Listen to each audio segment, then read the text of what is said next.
Hey folks, Snowman here. You've heard me often, ask for help from me and my family, and that is going to be paramount, and it is always going to be paramount. All I will say is today more than ever, because we're in a bind and we need your help. So you're going to see this banner at the bottom for most of the day, most of the show, because we need y'all more than ever right now. We had to change some plans around. We had to shift some things around, and we need some help.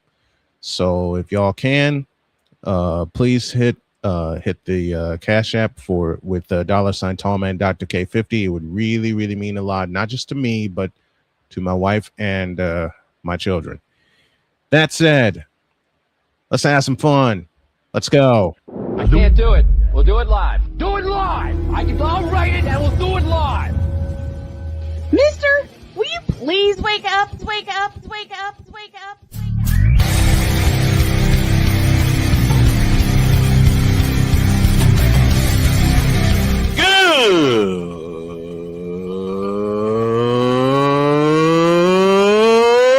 Good morning. Snowman here to all you Brock Purdy and San Francisco 49er haters. Shut up! I gotta thank you, Shane. I mean, whatever happened to the games where breaking 100 points was, I don't know, unusual?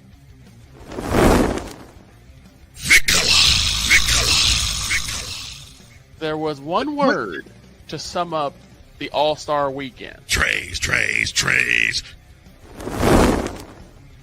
Cause we take this job so serious. Splash Brothers, yes. Ray Allen, replace him with Steve Kerr.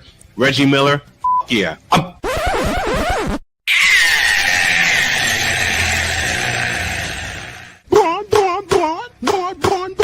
What in the all types of blue hell? I got nothing.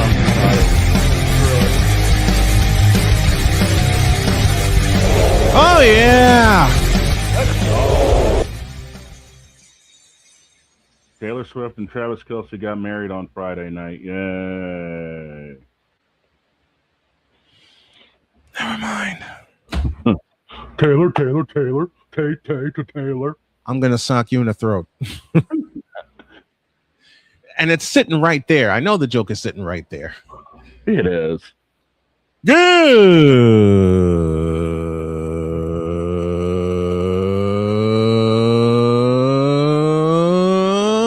morning. Welcome to the truly manic Monday edition of Snowman in the Morning. Glad to have y'all with us. Jay Spivey at the bottom of hour one. Lot of stuff to deal with, and y'all gonna have to forgive me because I'm on the verge of tears right now because I'm worried about some things, but we're gonna talk sports with you, and we're gonna start first of all, let me show this off. My daughter Cheyenne gave me this for Father's Day. Nice. And considering one of my favorite players of all time is the late great Pete Rose. Okay, if we're gonna start with baseball, which we are. What the F happened in Sacramento yesterday? I was asleep. It was a day game.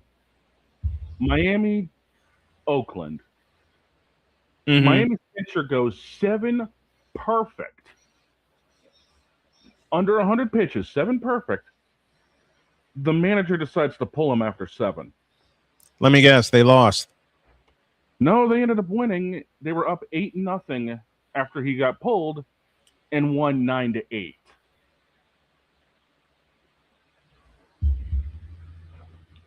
Say that again.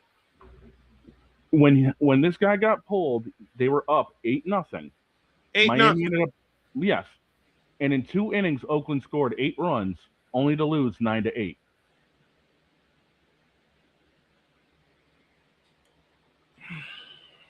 And this game was on a perfect game watch.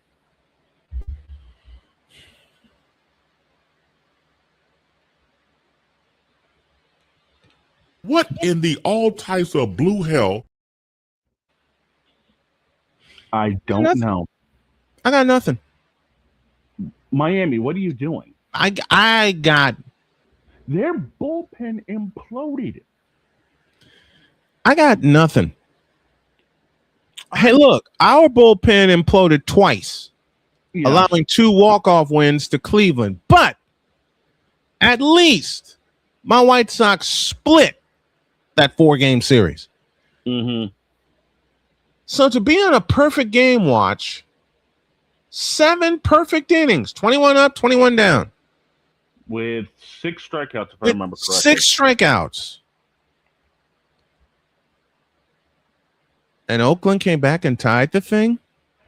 Oakland came back and fell 1 run short, 9-8. I think it was 8-6 after 8, and then it was 9-8 at the final.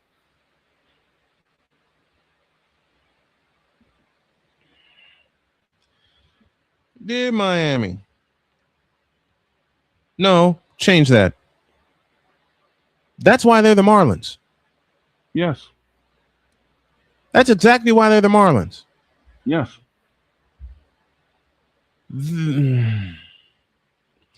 I got nothing. I got nothing. I saw the highlights this morning, and I was just scratching my head like this guy was on a perfect game watch under 100 pitches. Under 100 pitches. Yeah, through 7. Through 7. That's a Burley special. And they pulled him. And practically blew the game. Oh, Bretta. Oh, Bretta. DIETZ. Passionate. Come after me! I'm a man! I'm 40! Unflinching. Let's go back to losing. Parking was easier. Unrelenting. They're not going to keep him off the field tonight. Totally. This one has a chance. DIETZ.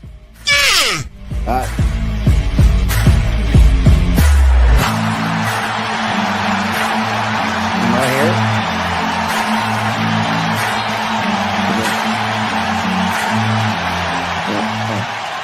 Hey, That's what's not up, just guys? a murmur, that's a full-blown fibrillation. What's up, DC? DIETZ?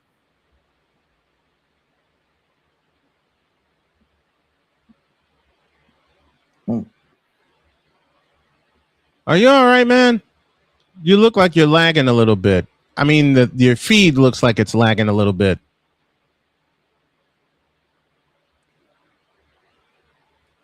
And it is. Okay. We'll do this. We'll come back to him when he's situated. Pizzle's with us, says good morning, but they won and that's all that matters. He's right. He's right. I could say the same thing about my White Sox yesterday.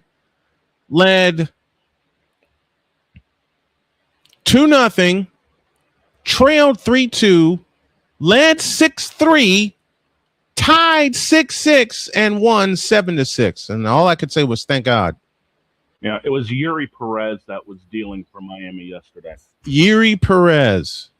And dear Yuri Perez, I'd request a new manager. Yeah, final line, 7 thrown, no hits, no runs, no walks, 8 strikeouts. And they barely won. How? Yeah, because Lake Bakar, his line, no innings pitched, 4 hits, 5 runs, 2 walks, no strikeouts. That's what happened. 5 runs. And he couldn't get an out. And he didn't get an out. Oh, my gosh. Nope. And then it turns into Pete Fairbanks giving up 3 hits and 2 runs. Yeesh. So, yeah. Oh, brother. Typical Miami special, if you ask me. And this was supposed to be a contender? Who told this lie? I think the entire city of Miami is so rattled that LeBron might show up. The baseball team is suffering.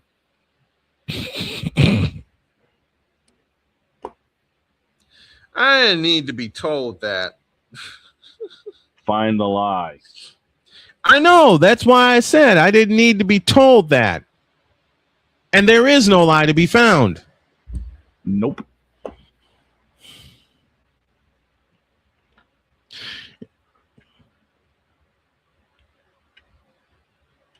Wow.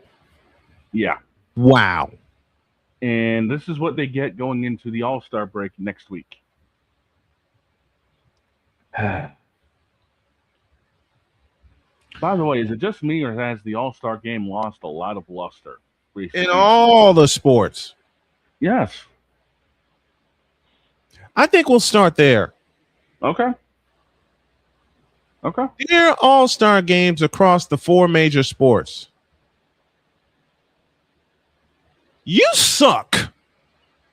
Ain't that the truth? Ain't that the truth? When did I watched the Major League Baseball All-Star game in '87? Me and my family did. 13-inning classic ended 2-0 American League. I think it was 2-0. I know the final score was 2-0, and it went extra innings. And players got multiple at bats. They wanted to win. Now you get a participation trophy. What? Hey, you made it in the All-Star game. Yeah. Never. I'd refuse. Because if I'm not going to be in a position to win, I don't want it. It was National League over American League 2-0. And it was in Oakland. It was in Oakland. I Yep. believe that, correct me from, that was in Oakland, California. I'm looking up full right now. Ironic thing is, that game was 1987, almost 40 years ago. And it had The date of that game, July 14th. This year's All-Star game, July 14th. 14th. And it went extras, didn't it? It went 13 of them, and yes, the game was in Oakland. Time of game 3:39, attendance 49,671. Listen to those last two numbers. 49,671. Time of game 3 hours 39 minutes. Final score of that game 2-0. Pitchers duel. Who started for both leagues in that game? Saberhagen for the American League, Right. Mike Scott for National League. Mike Great Scott, who won a division title with a no-hitter, by the way. That'll be on the test later. Listen to these lineups, dude. 1 through 8 for the American League. Ricky Henderson, Don Mattingly, Wade Boggs, George Bell, Dave Winfield, Cal Ripken Jr., Terry Kennedy, and Willie Randolph, and again, Saberhagen as your starter. National League, Eric Davis, Ryan Sandberg, Andre Dawson, the great Mike Schmidt, Jack Clark, Daryl Schmuck Strawberry, Gary Carter, Ozzie Smith, and again, Mike Scott as the starting pitcher. Where are those all-star lineups? MLB The Show 26. Where are the... Okay, here we go. Cole, this one's for you. Where are the all-stars for the all-star game? See, but see... Yeah. The Pro Bowl, I'm not going there. Let's not. The NBA All-Star Game, I can't. No. Just no. Just no. After the silly lockout year of 1999, the All-Star Game went downstairs.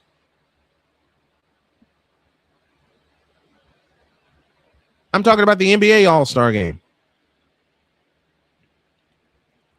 And then it just kept falling. Yep. What are you all's thoughts on the current state of all 4 major All-Star games. I'll borrow from Ryan McCarthy. The NBA and the NHL has come full circle because the NHL started the round robin All-Star game. Now the NBA has copied it. Mm-hmm. And the reason is they don't, and the NBA doesn't want a 200-point All-Star game, which has happened A couple years ago. And the NHL doesn't want a 13-12 All-Star game. No, they don't. I mean, and the NFL, who used to play their All-Star game / Pro Bowl, whatever the hell it is now, in Hawaii, it's now in the same city as the Super Bowl, and it's turned into multiple events plus a 7-on-7 flag football. Why? Just why? I don't know. Why is it flag football? But the because they don't want their players to get hurt.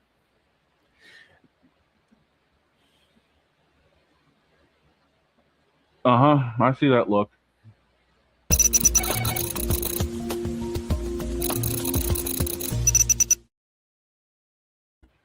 Cook. Get back to playing games, will you please? Get back to where, for Major League Baseball, get back to where it was in '87 when you had a pitcher's duel, teams playing the game, making outs, and it takes 13 innings to decide it. Okay? That's why you have these rosters in the first place. Stick with your best players until you get a result. Isn't that what you do during the regular season? Supposed to. The NHL, I'll reserve judgment for that. Because I haven't watched the NHL. I admittedly haven't watched the NHL All-Star Game in a while. I heard about the changes. I'll reserve judgment. The NFL, oh, Jesus. That's a whole nother can of worms. That's a can of worms the size of Shedeur Sanders' paycheck.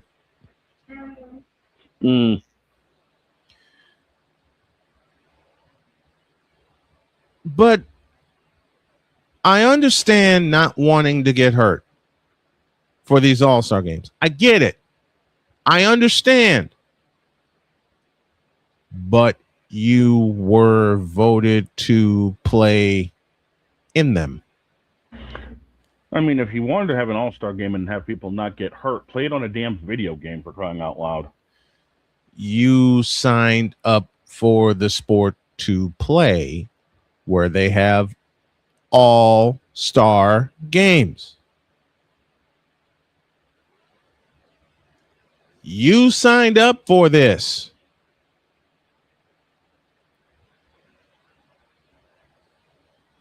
You signed up for this.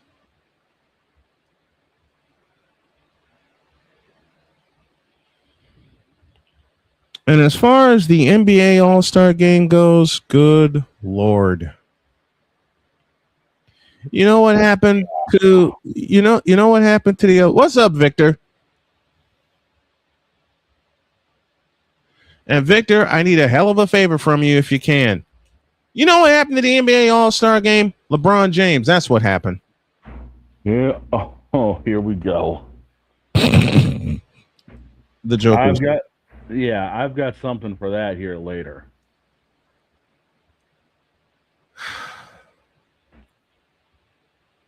The All-Star Games suck ass. Yeah, they do. All of them. I mean, back when I they went actually to played for something, when they actually played for something, what was it?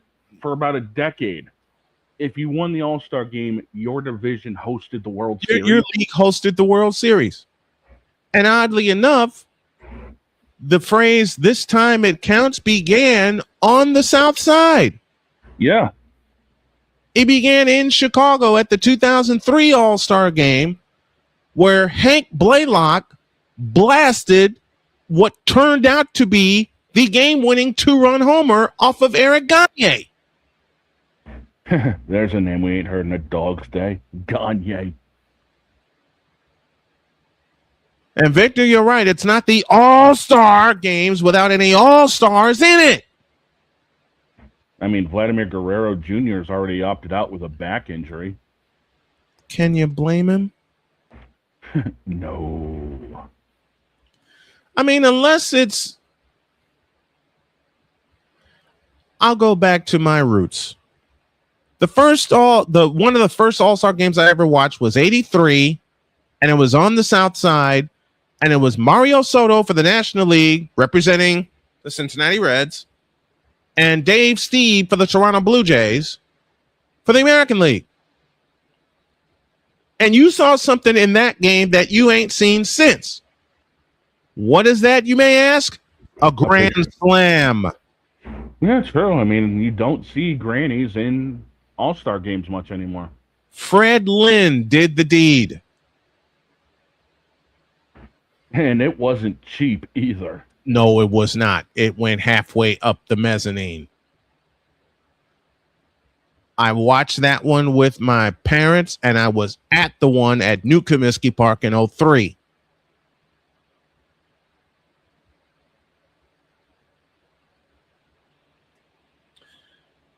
And since that home run from Hank Blaylock, and somebody in that 2003 All-Star game was distracted by the scoreboard because they had him turn off the scoreboard in left field.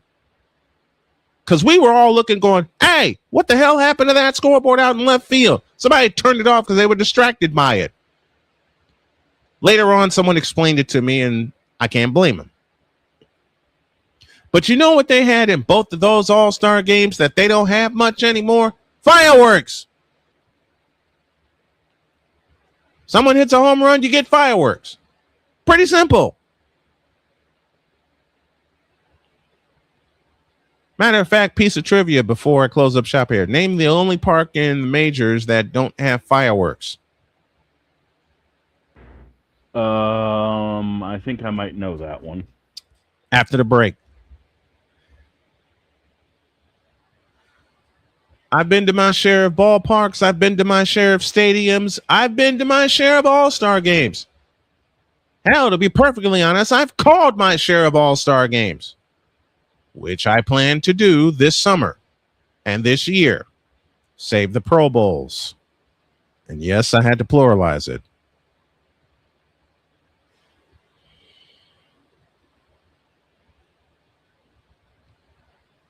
I don't know what the hell happened to the nerve of these players. I don't know what the hell happened to the competition gene of these players.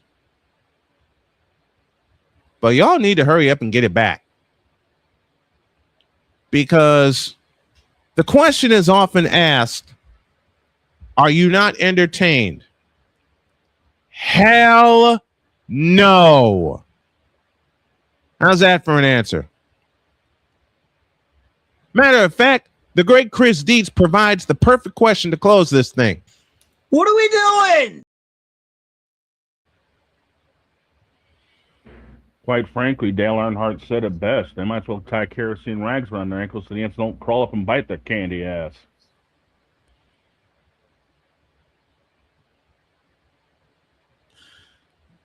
You expect people to pay attention this year? That's a lie. I had to, Cole. Ain't no one paying attention to this boat. We got to be nice now. I was. I know. That's Snowman's take. What's yours?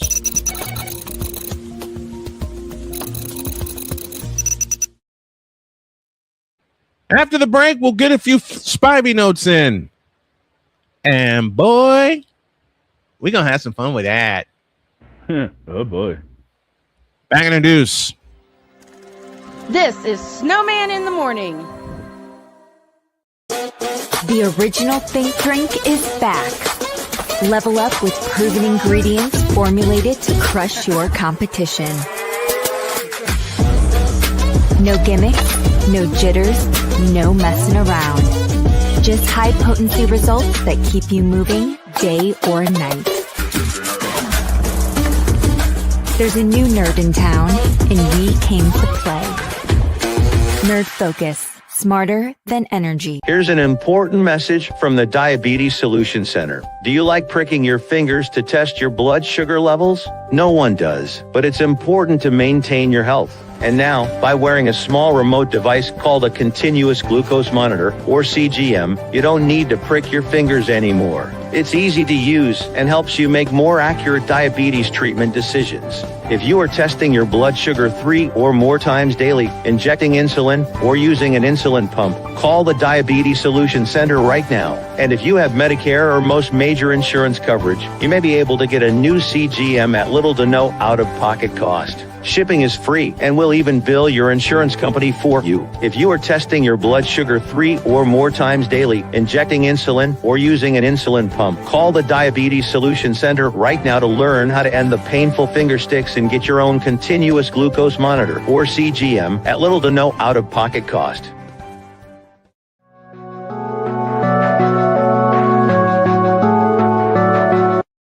I want to do a TED Talk, but I don't have anything to talk about yet. I'm getting there. Life is for the living. We're not here that long. You can learn anything you want to learn without any money spent. What do I really enjoy? What do I really want out of life? I am your host, WIZE. Are you in a life holding pattern? Well, this is for you. Welcome to the Stuck in My Mind podcast. Live every Monday, Tuesday, and Wednesday at 4 p.m. Central.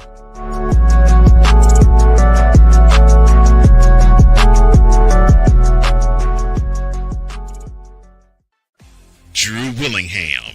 In this case, yeah, you put the blame on Kyle Shanahan for apparently not preparing the team enough for the overtime rules, supposedly.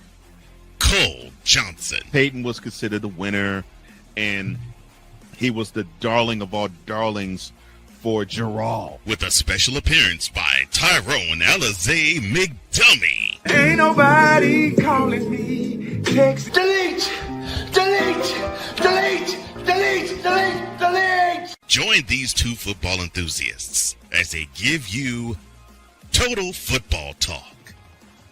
Live every Monday at 4 p.m. Eastern, 3 p.m. Central on the Sertoba Media and the Comey Media YouTube channels.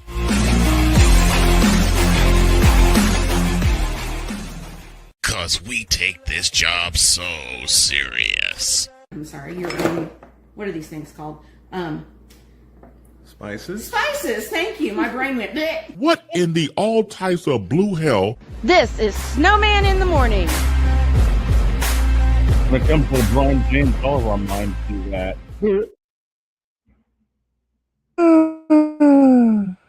33 after the hour, and she loved that. She loved that. Nice. Let's have some fun.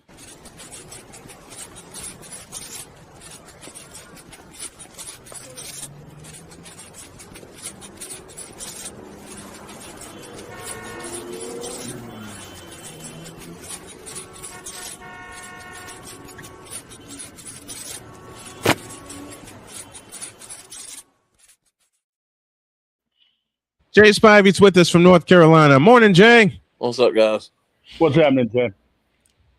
Okay, Jay sent me a note yesterday that had me laughing.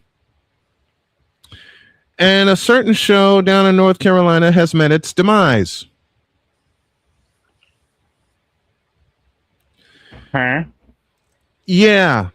The original host of said show has gone to Westwood One, very dear friend of ours. And yeah, as of Jay, this past Friday, it bit the dust. I guess I don't know what. Honestly, I don't know what went into it. I don't know a thing about this. I'm guessing the radio station just decided to go a different direction, but it sounds like he is going to continue with his TR show. Oh no. Okay, you've got me confused. Who are we talking about here? Take a guess. There's about 10 people I could think of. Okay. He was the person we're referring to with the TR show. I'm not saying it because I think the name is dumb to begin with. It is. Because I've driven down the interstate many times, and especially in this day and time, you don't see a lot of tobacco on the roads. Nope. You don't. You don't. This guy was my producer once upon a time. Oh God, I think I'm on the track of you guys now. Mm-hmm. So now the station's going into a different direction. He was the first one to say something. He was the show's first producer. Woof. And you wonder why I don't deal with him anymore. I don't know. I don't know what went into the decision over at the radio station. I don't know if it was the owner, the producer, whomever. I have no idea. All I know is what I saw. Mm-hmm. Obviously, he's staying with his what is it? I guess it's online stuff that he does, his streaming stuff. Yep. That's not going away, and I'm going to guess that's probably going to increase. That's going to increase. Oh boy. Break out the shovels. Well, I still go back to it's not. You can't make your show basically about two sports. And that's my argument about why he and other people do. And it's the same way about ESPN, all their talk shows except for PTI. Yeah, it's all about two sports. PTI. I love PTI. I love Pardon the Interruption. PTI, I'd never go a day without watching it. I watch it every single day. The other shows, I couldn't begin to tell you how little I care about them. I mean, let's be honest. They only really talk about one sport and then one person in one sport. Let's be real. Oh, it's two sports. It's NBA and NFL. The NBA and NFL is all they care about. Yeah, and like I said, they only talk about one person in one of those sports. That's it. The other sports, I mean, the other and you know what drew me away from ESPN? The way they changed Sports Center. Oh, I don't. Like last night, I watched it after the World Cup was over. I watched it just because I hadn't seen any other sports yesterday. And in 1 hour, I don't think they showed more than 2 baseball highlights. I'm not surprised. I mean, there was like nothing of any significance on there last night. I mean, honestly, I watched it this morning, both the SC at night and then the 7 a.m. edition, and they showed maybe 15, 20 minutes total, and then maybe a few of them in top plays. That's about it. And like last night, I cannot remember his name, so forgive me. They had a guy on there talking about the World Cup and the change from the red card to faux Balogun allowed to be played tonight. And he's a former American player, and he was on there as a so-called expert. First of all, you couldn't understand a word he was saying, and he was so nervous. He was so nervous. Yep. And I don't know if he knew what he was talking about. I mean, I'm sure he does because he's a former soccer player, but he was so nervous you really couldn't understand what he was talking about. And the fact he's obviously not fully, even though he did play for America, he's not fully English. I'm guessing he's bilingual. But he was so nervous, and you could see he was sweating. You just couldn't. And even if he had good points, you couldn't tell because he was so nervous. It was nervous, yeah. Well, just because you played a sport doesn't mean you're going to be good on TV, and they tend to do that a lot with their so-called experts. Yeah, and you use the perfect phrase, Jay. So-called experts. So-called. There are a lot of those people out there in every sport. Mm-hmm. Well, if you're going to hire somebody, especially for something like this that's only going to last 6 weeks, make sure they speak pretty well. And make sure the people can understand them. I mean, I am not a soccer fan. I don't know if you guys are. I've watched quite a bit of it, but I'm not a soccer fan. But I mean, I think yesterday's decision was. I'll say I'm American. I'm wanting to do well, but I think it was bogus. I think it sets a bad precedent. No pun intended, considering who seems to got involved in it. Right.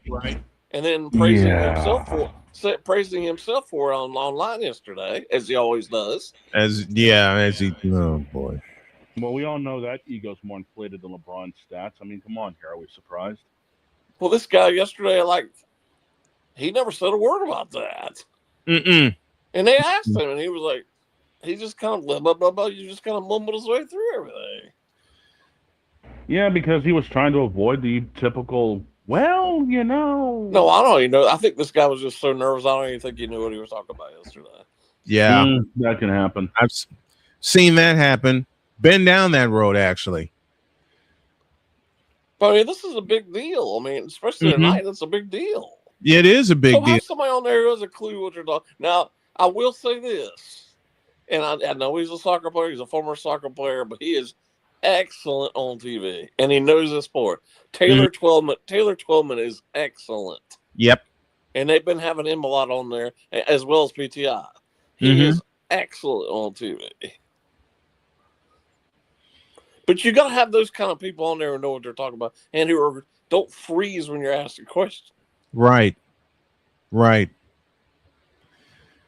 And we've seen that, and with that 4-letter network, we've seen it so many times where they bring so-called experts on that when you ask them a question that's something they're supposed to be an expert on, they freeze. Right.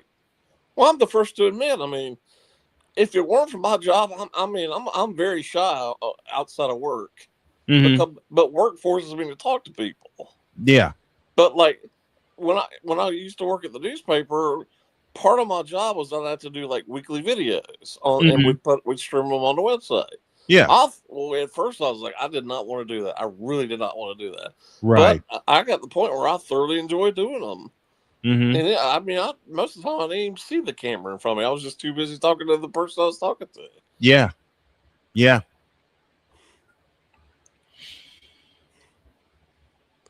But I mean, it's just not this guy. It's just they have people on there for these, brief sports or they have 8,000 quote unquote NBA experts who you have no clue what they're talking about. None.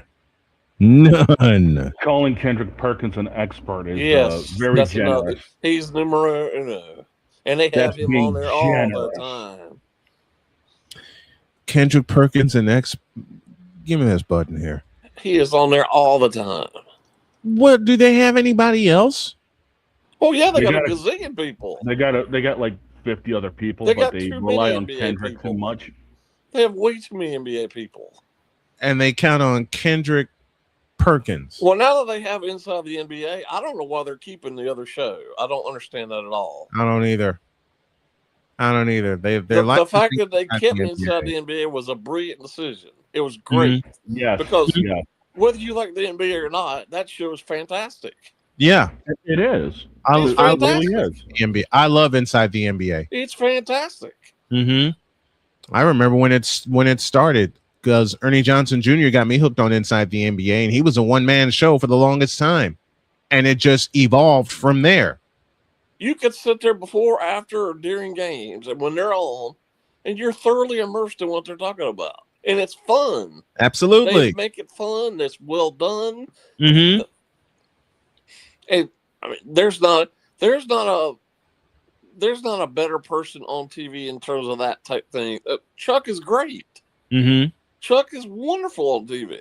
And Ernie, I don't care what people say, Ernie's what makes that show go. Without Ernie, it's not the same. Yeah, EJ is the man. He is. He's the. I'll say it again. I remember when I first started watching Inside the NBA, and Ernie Johnson Jr. was a one-man gang. And there was when this first went to ESPN after Turner didn't get the NBA deal this past year. Mm-hmm. You know, Ernie was talking about staying with Turner. I was like, well, that's great. They're going to bring inside the NBA, but if Ernie's not there, it's not the same. It's not. Well, thankfully, he went along with them. Mm-hmm. He's the reason inside the NBA is where it is. Ernie Johnson is the reason. And I used to, as a kid, we didn't have ESPN, so I watched the Braves nonstop. Yeah. And his dad was one of the Braves guys for years. Mm-hmm. Ernie Sr. was on for years. Ernie Sr. Back when TBS was dominant. Man, TBS, I had two main stations that, like, when we first got cable, there were two main super stations, WGN and TBS. We have to tell you that we were not rich by any stretch of the imagination. As a matter of fact, you would say we were poor, even though my dad was a teacher, but even then, especially then, teachers didn't make jack squat. Right. So we had like 3 channels back growing up, and we never had the WGN. We had TBS, but we didn't have WGN for a long time. Mm-hmm. So I never got the chance to really see Harry Carey and the guys for a long time. Yeah. It took a while for WGN to be. It took a while for WGN to become that second super station. It took. I want to say mid '80s they became that second super station, but I knew about TBS courtesy of CNN, because CNN would always advertise Braves games on TBS or TNT or whatever. That's how I knew about TNT and TBS. I mean, like I said earlier ESPN, on. so that's all. The Braves were on every single night, so that's what all I watched. Yeah, I mean, like I said earlier on, even up here in Maine, WGN was featured on a lot of cable packages. TBS. Yep. It took a long time for ESPN to become normal cable package. Right. So then those of us that had like basic cable, we would have like the Foxes, the ABC, NBC, CBS, but then we'd get spoiled with WGN and TBS. I mean, I said it before. I watched more Bulls games growing up than I did Celtics games. Yeah, growing up, even when ESPN started, it was a long time before our house had ESPN. Yeah, and part of it is we just didn't have any money, right? So we couldn't get the whole cable package. Well, the one voice that, aside of Ernie Johnson Sr., how I knew about Braves games was John Sterling. Well, yes. A lot of people just didn't know that John was with the Braves because he was an original member of the Braves. Right. It was Ernie Sr., Skip Carey, and Pete Van Wieren. And then John Sterling came over. Sterling came along, and not only was he one of the television voices of the Braves, he's also one of the television voices of the Hawks. Well, my dad, who was a diehard Yankees fan to the day he died, he would listen to John Sterling. And I was like, I never was a huge fan of Sterling. I respected him, but I was never a huge fan of his. Right. We were listening. I had Sirius XM. We were driving after eating dinner, and the Yankees are on. I said, he used to work with the Braves. He's like, he did. He looked at me quizzically, like, you don't know what you're talking about. I said, yeah, John Sterling was on there for a long time. Yeah, he was. Anybody who needs any kind of clue of John Sterling's work, as a reminder, this past Saturday night, the 41st anniversary of the Braves Mets game. Well, Sterling called that game. The Rick Camp game. He called that game. Yep. The Rick Camp. This is the wildest, craziest game I've ever seen. This is what do you say? This is certified as the wackiest. Right. If Rick Camp hits a home run, this will be certified as the wackiest game I've ever seen. There you go. And when you know it, the last player on the bench hits a home run to tie the game. Fulton County Stadium went crazy. He went crazy. It's a long way from what we grew up watching to what we see now. Well, it's like with your boy. he only talks about 2 sports, and only in those sports, pretty much his teams, which aggravates the living fire out of me. Aggravates me too. I just about want to I want to go on a tirade, but I know a lot of people will disagree with me. If you're in that profession, I don't care what profession you're in the journalism, quote unquote journalism business. Mm-hmm. And I see this a lot in the writing position too, especially with smaller newspapers. Yeah. If you're covering such and such team, and you're sitting there rooting for such and such team, I think that is about as unprofessional as it gets. You're right. And one of the rules in press boxes is you don't cheer in the press box. You don't cheer team. And there are many times where not necessarily the team to win. I want especially if it's like a local team versus another team. Mm-hmm. Of course, I want that team to win. Yes, but I'm not going to outwardly cheer for them. I got to share this funny story. I was in Indianapolis. I was covering Marquette Catholic at the time, based out of Michigan City, and they were not picked to do anything in boys basketball. They got all the way to the state championship game 2014 in Indianapolis, and I was given the warning. Before I even sat down. You cannot cheer from press row. Understood. Yeah. Then the game went overtime. And there were a couple moments where I just couldn't help it because I was with these kids from the beginning of the season. Mm-hmm. And I got the word that the fellow who warned me was mad at me. So I went and chased him down. I found him in his office and I begged him to forgive me. And he's laughing. And he says, "Why are you begging me to forgive you?" I said, "Because I broke a very sacred rule. And I was cheering for Marquette Catholic by the time overtime came in." He starts cracking up and he says, "You're fine. I get the moment." But that was just it. A moment. Yeah. Well, it wasn't as constant as some of these other. No. Look, Marquette was playing the number 1 team in Class 1A. We were playing the Bar Reeve Vikings, and I watched them all year. I paid attention to them all year, and I knew who we were going up against. All right. And I had so many people giving me the news of Bar Reeve did this in their playoff game. And I was writing notes like mad about Bar Reeve all season. So I knew what we were up against. Well, I'll give you 2 opposite ends of the spectrum on what I'm talking about. I've been doing this for 35 years. Of course, there's a lot of teams I want to win, but I'm not going to say that.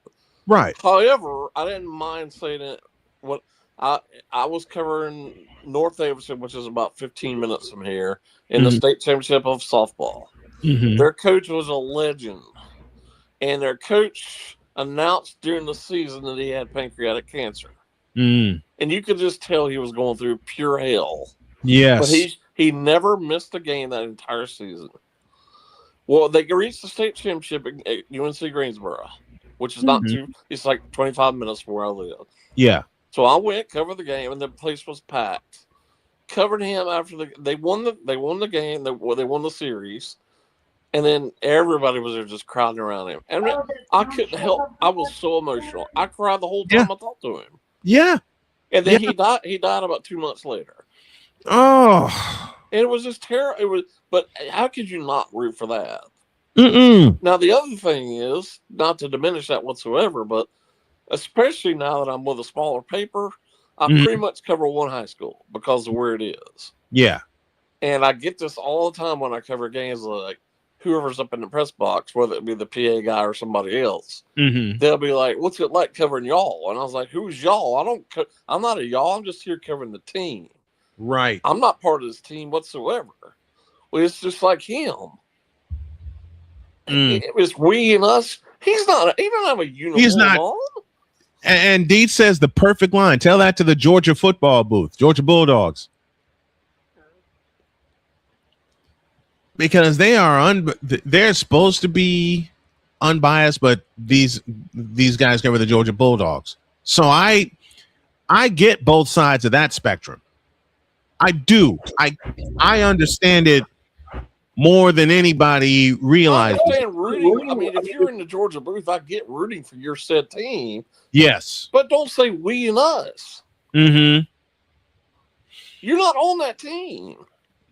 Well, Larry Munson did it all the time, and Scott Howard does it now. I think that's wrong. Scott Howard. You're not a we or an does us. it now. You're not a we or an hour. You're not an hour either. Mm-hmm. I don't use, when I call games, I don't use those pronouns. Well, I don't.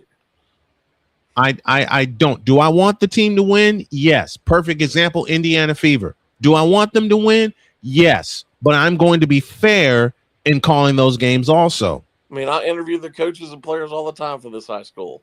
I never ask them we, us, or our, and I never will. No, nor will I. It's not right. It's not. It's just like I think, I don't want to put this. I don't know this for sure, but I get this perception. I think a lot of the coaches there want me to just kind of bow down to the school. That's not going to happen. I'm there to cover the school. I'm there to do a service for the kids and the coaches and the teams. I'm not there to be the PR agent for the school, and nor will I ever. Exactly. I will say again, I've had my moments, Marquette Catholic being a few of those moments, because I covered those. I never bowed down to the school, but I fell in love with those kids. Yeah, absolutely. I fell in love with those kids, boys and girls basketball, because I was there three and a half seasons.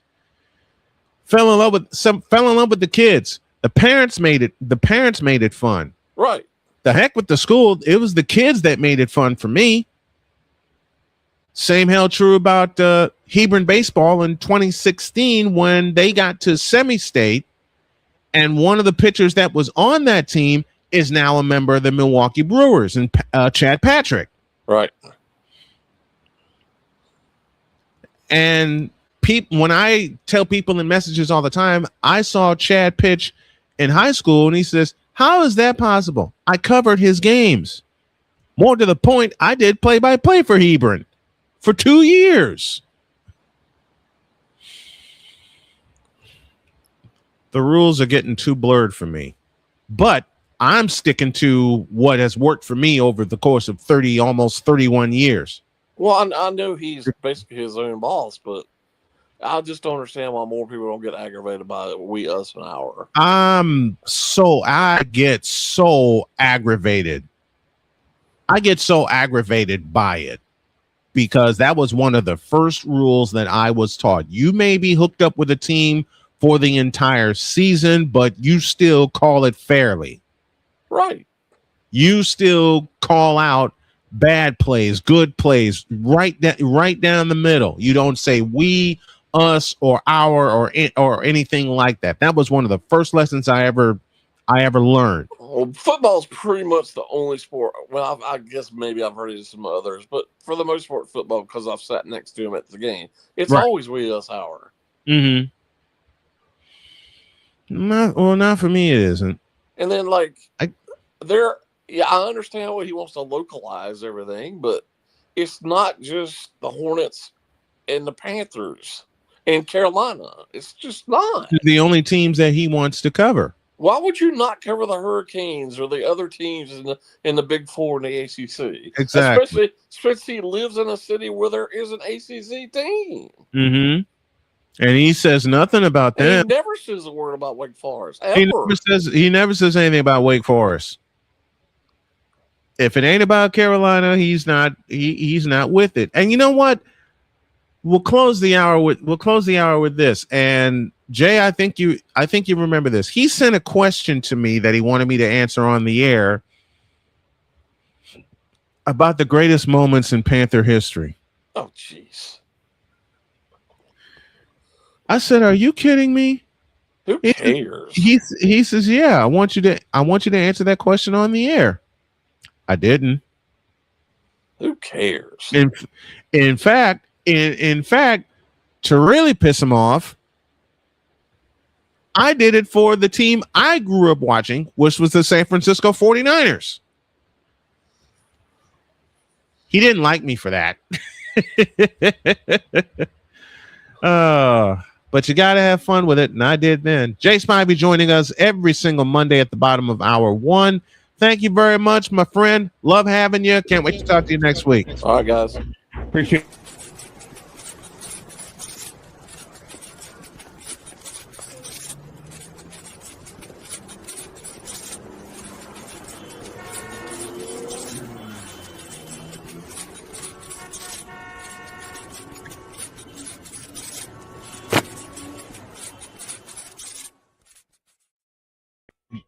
If you know about the show and the Snow family, please do so by hitting this right here, cash.app/$ Tallman, Dr. K50.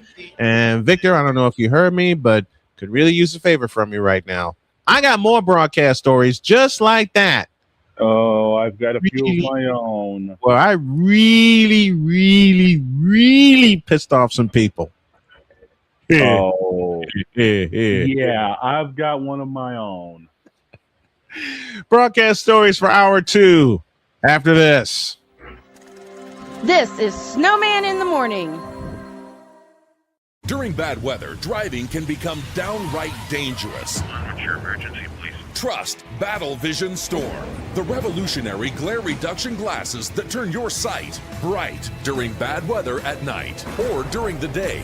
Watch your ordinary vision become extraordinary. Battle Vision Storm uses light optimizing lenses that block blue rays so you see clearly in heavy rain at night or blinding snow during the day. Heavy rain, snow, sleet, or fog can make it impossible to drive. Not with Battle Vision Storm. Get your Battle Vision Storm for only $19.99. But wait, due to rising costs and supply chain shortages, this may be your last chance to get your very own at this low price. There is a strict limit of 4 Battle Vision Storm per order while supplies last. Don't wait, order now. Call 1-800-483-6319 or visit battlevisionstorm.com. So call 1-800-483-6319 now. Here's an important message from the Diabetes Solution Center. Do you like pricking your fingers to test your blood sugar levels? No one does, but it's important to maintain your health. And now, by wearing a small remote device called a continuous glucose monitor, or CGM, you don't need to prick your fingers anymore. It's easy to use and helps you make more accurate diabetes treatment decisions. If you are testing your blood sugar 3 or more times daily, injecting insulin, or using an insulin pump, call the Diabetes Solution Center right now. And if you have Medicare or most major insurance coverage, you may be able to get a new CGM at little to no out-of-pocket cost. Shipping is free, and we'll even bill your insurance company for you. If you are testing your blood sugar 3 or more times daily, injecting insulin, or using an insulin pump, call the Diabetes Solution Center right now to learn how to end the painful finger sticks and get your own continuous glucose monitor, or CGM, at little to no out-of-pocket cost. Whether it's news, the largest egg producer finds bird flu in chickens at a Texas plant, weather, devastating tornadoes rip through the heart of the United States, inspiration, a breast cancer survivor completed the journey of chemotherapy and now begins a future one of matrimony, or sports. Michael Jordan is shown on a photo with Diddy. LeBron James has a video extolling the virtues of a Diddy party. This has been yet another beating a dead horse presentation. We got you covered. BS3 Network, in association with Comey Media Incorporated, proudly present The Morning Shift with Cole Johnson, live every weekday at 8 a.m. Eastern, 7 a.m. Central.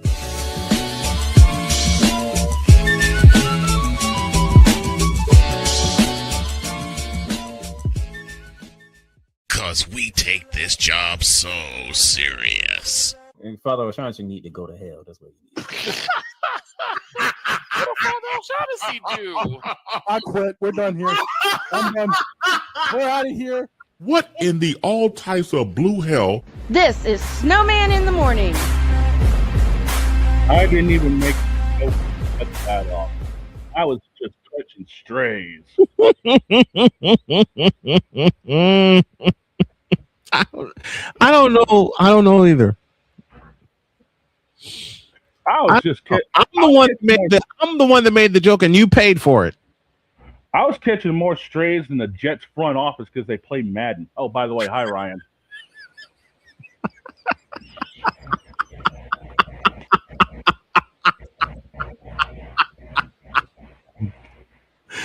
$11:04. We owe you an ID. This is Snowman in the morning. Broadcasting live in your region, across our nation, and around the world.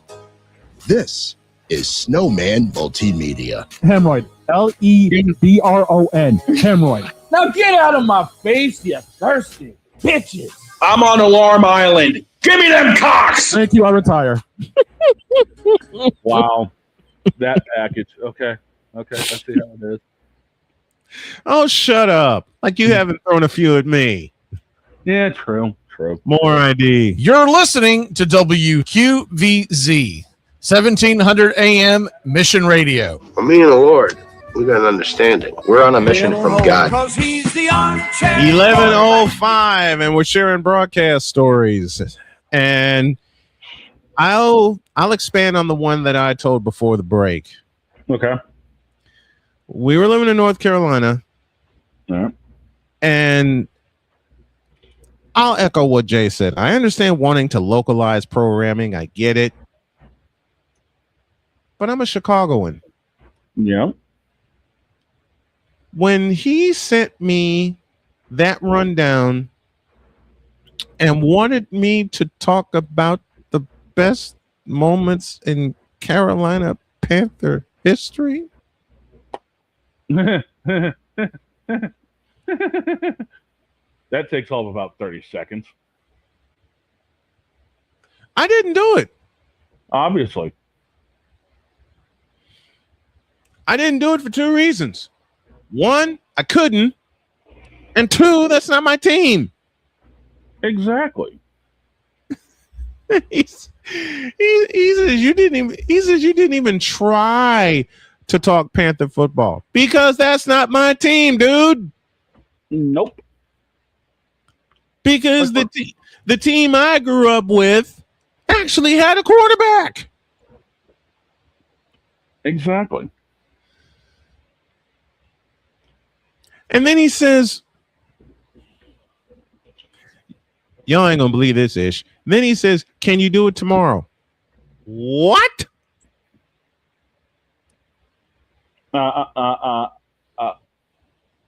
Wow.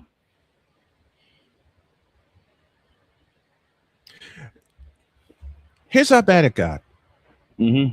Here's how difficult it was for me to answer that particular question that he sent me.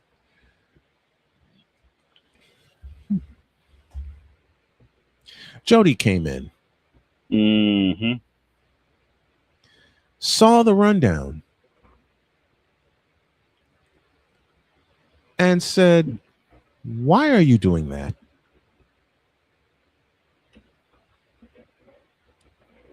My wife. I said, baby, this is what he sent me. And she looked at me and says, you didn't do it, did you? No. Well, what team did you did it? What team did you discuss? Mine. She gave me a rub down and says, good move. Then she came in and really started joking around because I tried doing it again. I did. I tried doing it again. And it didn't work. Nope. Of course. The second time I taped it, the first time I taped it was about the 49ers. Second time I taped it was about the Colts. Well, you're working with the material that you've got. I mean, the Colts have a longer list of moments than Carolina. And why didn't I do send request of this gentleman, y'all ask? Oh. Rick said it best, because the Panthers are Trays.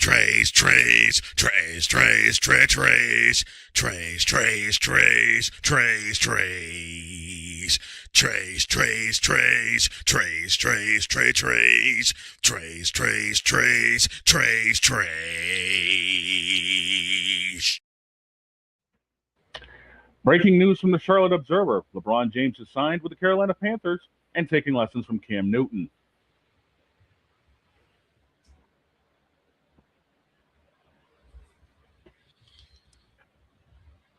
This moment of bronze sexual stupidity is brought to you by Hooked on Bronix.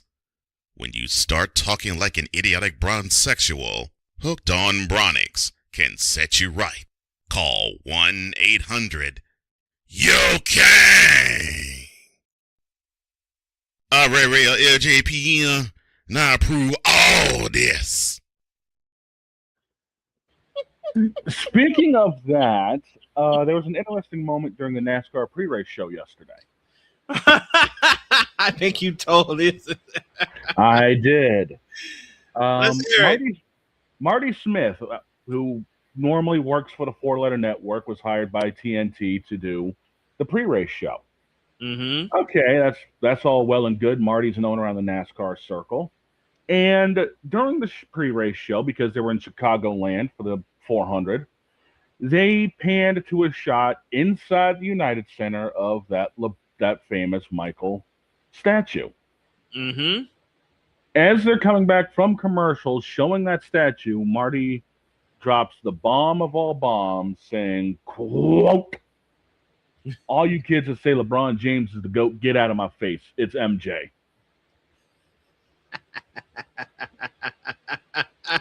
I literally just sat back and I'm like, oh, the bronze sexuals who are NASCAR fans just got pissed off. You think? The crazy thing is, I didn't hear a damn one of them chirping on Twitter. Surprise, surprise, surprise. I got Victor. Yep.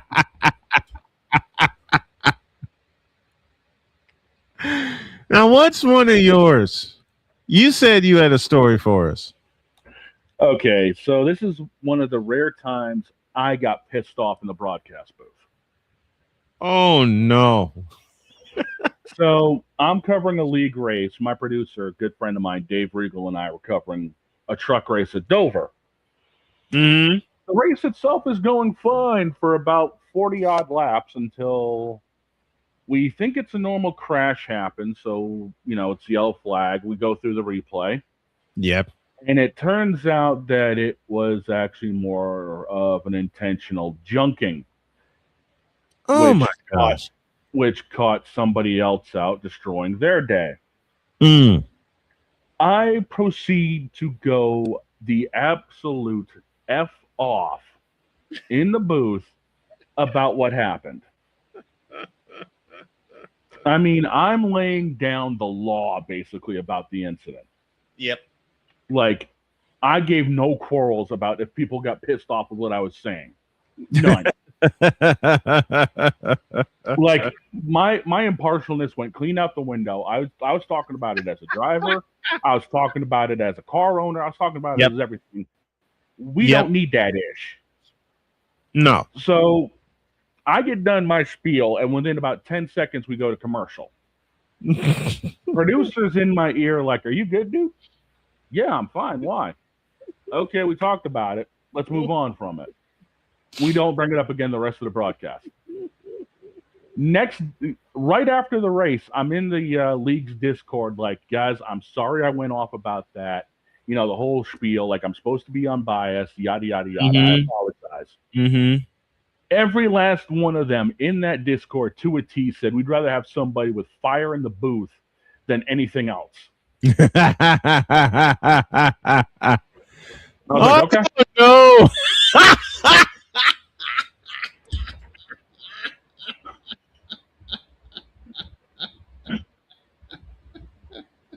Some semblance of intelligence from ESPN. Who the fuck it? No. That's after what?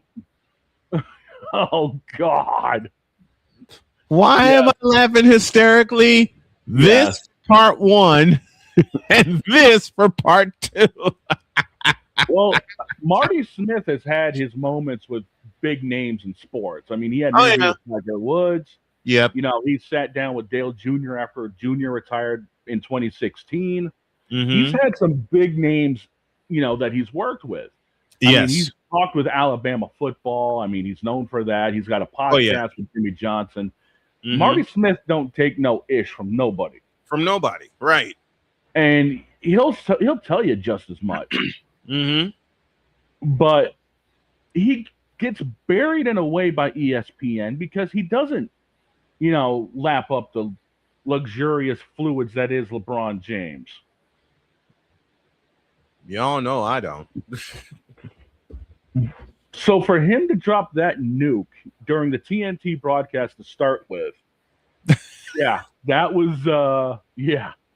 And Victor, I can say I blame you. I'd quit too. I'd quit. I quit. I quit.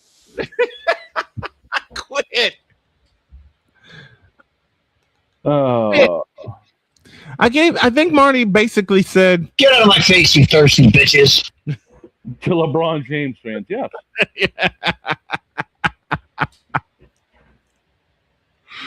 Oh Lordy. I've had 30 years of I quit stories. And in 2 words, or in a sentence, the semen sample story. Yes. And no, Victor, Marty said no to the Joy juice and to the brown. Thank God. Oh, side note from that race, Bubba Wallace was driving a special upper deck paint job because they were celebrating 30 years of the Space Jam movie. And Upper Deck will be releasing special edition Space Jam cards come November. So basically, I'm going to hate to do it, but I'm going to do it anyway. You don't hate to do this, Ish. What the hell are you talking about? Shut up. Don't give me that pile of crap. Shut up. And this is what we get for trying to think we're going to go 3 hours on a Monday. Okay. So basically, Marty got a song sung to him. That sounds like this. Use a troll. Troll. Use a troll. Troll. Use a troll. I said that use a troll. Troll. Hey, Braun fans, shut up.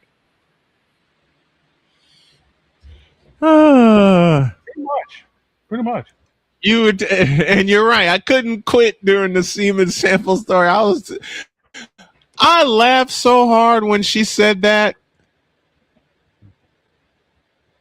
Yeah. As soon as you ever have someone walk up to you and say, "I got a story for you," and your spider senses instantly go off.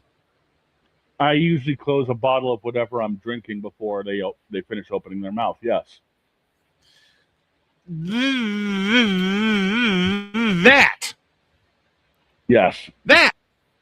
Yes. That. Yes.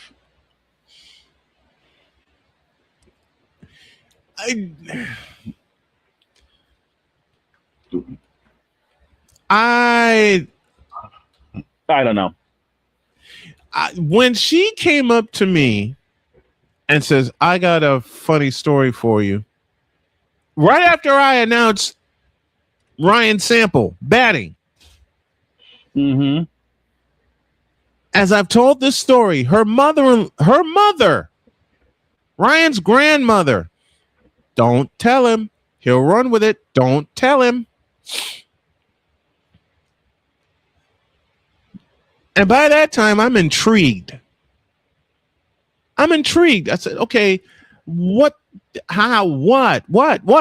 Tell me. Why did I say that? You find out the story the hard way. That's what she said. Yeah, that's exactly what she said. All she had to say was my maiden name was Seaman. And I lost it. Yep. I lost it. Seaman Sample. Yep. Then she comes up to me and she heard me talking about Jay Leno's weddings. Yes. When he does headlines. Yeah. Then she informed me that that headline made it to Jay Leno. I found it.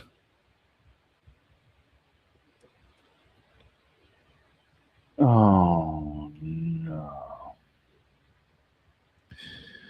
I found it. Rip. Just rip. Man.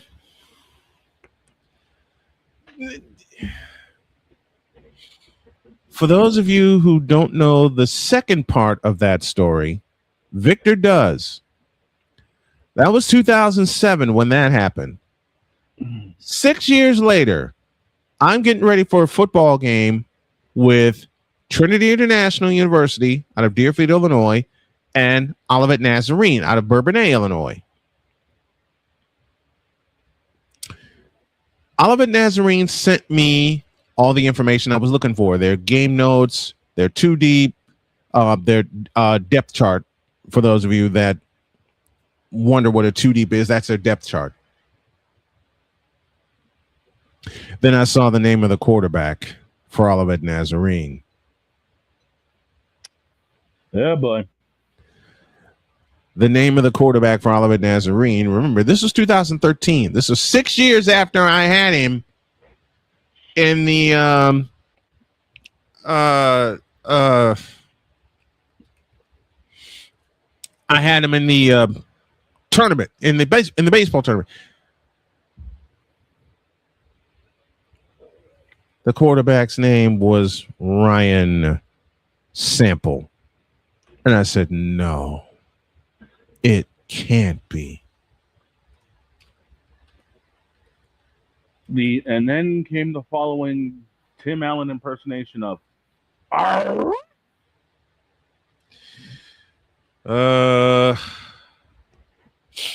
Yeah, I said, no, this cannot be. So I do some cross-referencing for 20 minutes. It is. It's him. It's him. Mantino, Illinois. Ryan bleeping Sample. And instantly you start laughing. I start cracking up.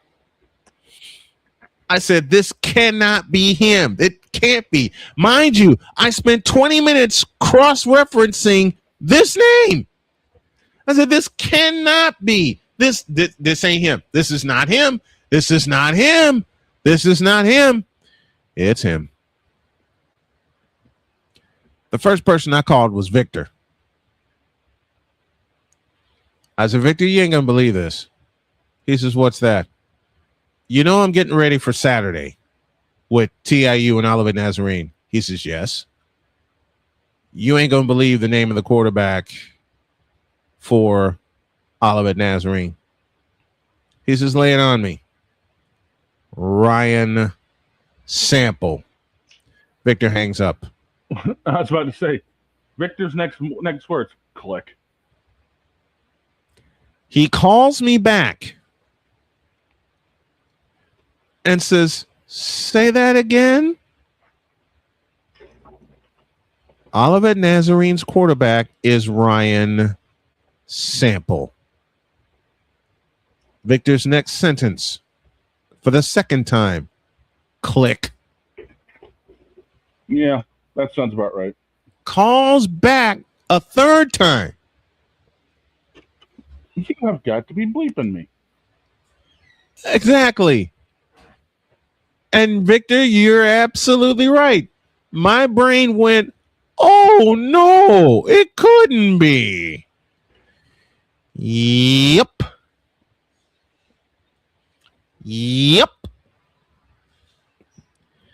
The one and only Ryan bleeping, blapping Sample. In which Victor posed the ultimate question. How the hell are you going to get through a broadcast without laughing? Well, my the most answer- honest answer, Victor, You're not. I don't know. Well, Like somehow you did. I don't know. I see him warming up, and the kid can play. Kid's got a rocket arm, and I'm going, I'm gonna laugh. My interns were going, why are you going to laugh? Long story. I'm going, how am I going to sit here? I'm praying he does not throw the ball all over the field. But I know Olivet Nazarene's offense. In the years I covered them, they always operated out of the gulp spread.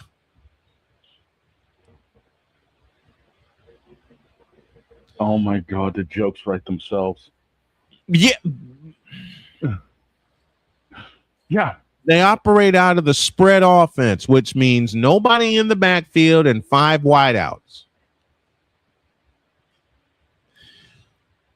All I did was pray that entire afternoon that I don't lose it whenever I had to say sample back to pass. Yeah, that did not last. Do you know that Ryan Sample threw the ball 51 times?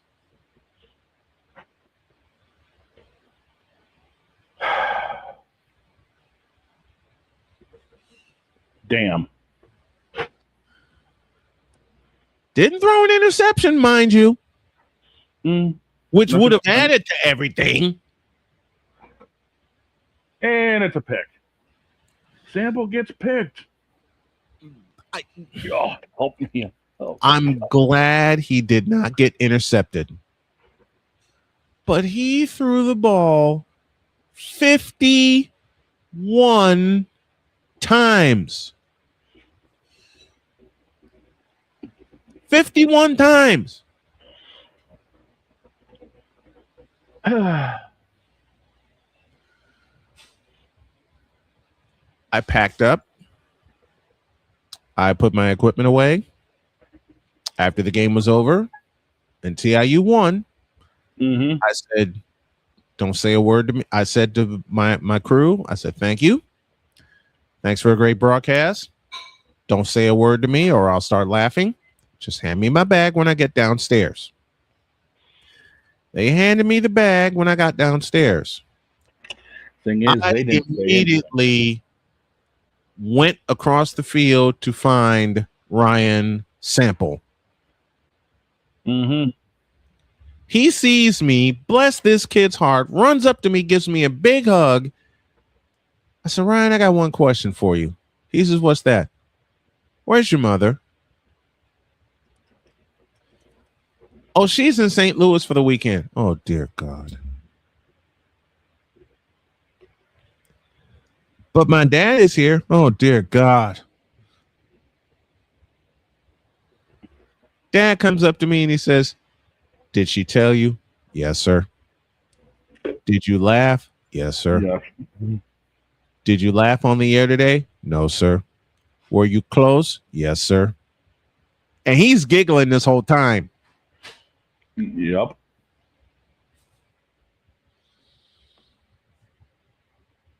I found the clip from Jay Leno and I sent it to the crew of the Seaman Sample headline.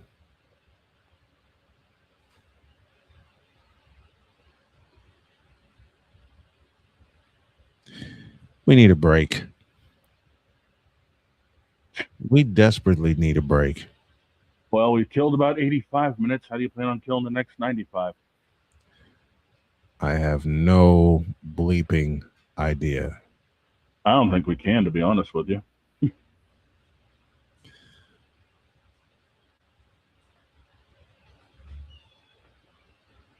I don't know. We'll figure it out in the deuce. Yep. This is Snowman in the Morning.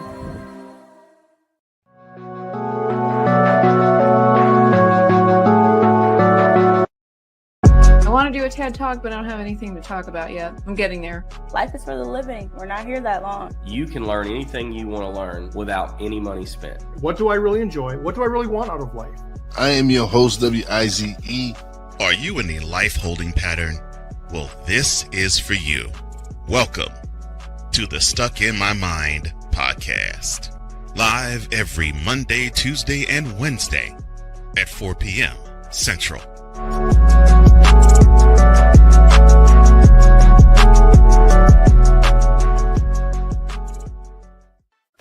Drew Willingham. In this case, yeah, you put the blame on Kyle Shanahan for apparently not preparing the team enough for the overtime rules, supposedly. Cole Johnson. Peyton was considered the winner, and he was the darling of all darlings for Gerald. With a special appearance by Tyrone Alizé McDummy. Ain't nobody calling me. Text. Delete! Delete! Delete! Delete! Delete! Delete! Join these two football enthusiasts as they give you Total Football Talk. Live every Monday at 4 p.m. Eastern, 3 p.m. Central on the Sertoba Media and the Comey Media YouTube channels.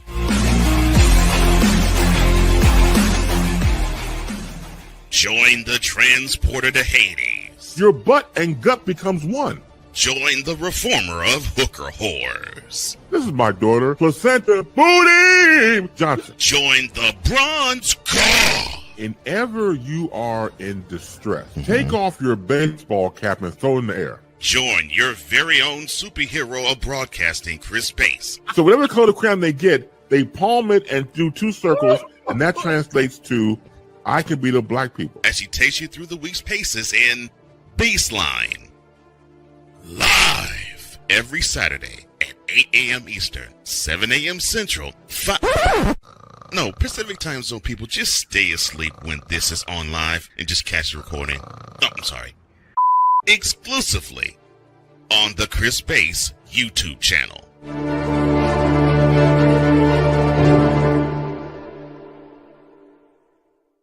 Here's an important message from the Diabetes Solution Center. Do you like pricking your fingers to test your blood sugar levels? No one does, but it's important to maintain your health. And now, by wearing a small remote device called a continuous glucose monitor, or CGM, you don't need to prick your fingers anymore. It's easy to use and helps you make more accurate diabetes treatment decisions. If you are testing your blood sugar 3 or more times daily, injecting insulin, or using an insulin pump, call the Diabetes Solution Center right now. And if you have Medicare or most major insurance coverage, you may be able to get a new CGM at little to no out-of-pocket cost. Shipping is free, and we'll even bill your insurance company for you. If you are testing your blood sugar 3 or more times daily, injecting insulin, or using an insulin pump, call the Diabetes Solution Center right now to learn how to end the painful finger sticks and get your own continuous glucose monitor, or CGM, at little to no out-of-pocket cost. 'Cause we take this job so serious. Gerald Jones has no brains. His football acumen is the same capacity as Gun Run's moral capacity. What in the all types of blue hell? This is Snowman in the morning.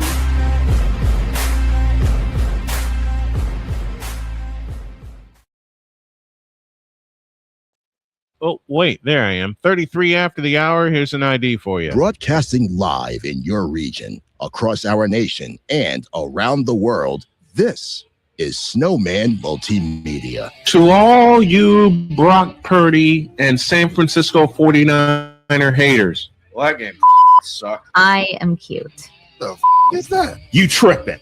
Who told this lie? Shut up! Gerald Jones has no brains. His football acumen is the same capacity as Gun Run's moral capacity. Okay, I love that package for one reason. I love that package for one reason. You've got Jen coming in saying I'm cute, and then you got Wise behind it. What the is that? A lot of people are confused when they come on here and see Jen. We have to be like, well, this is what we've got going on here. That's just perfect.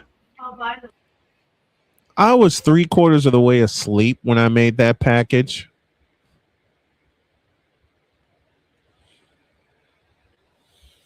Nice. I was gone when I made that packet. That was the last one I made that night. So what do I do the next morning? I make about 6 more. Yeah, that sounds about right. U.S. plays World Cup knockout stage tonight. They're in the round of 16. A red card has been rescinded. And as Jay Spivey said, sets a bad precedent. I am not the biggest soccer nerd. Makes 2 of us. But I always thought if you get a red card, adios. Hit the road, Jack, and don't you come back no more. Pretty much. This one has been rescinded. How? Look who got involved.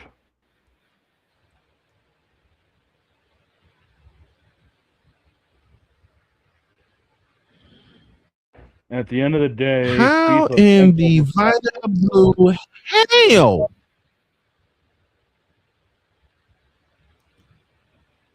How in the Vita Blue, yellow-bellied, red-blooded hell did he get to dictate that? Host country of the game, probably. Still. Don't ask me. Don't ask me. I'm not.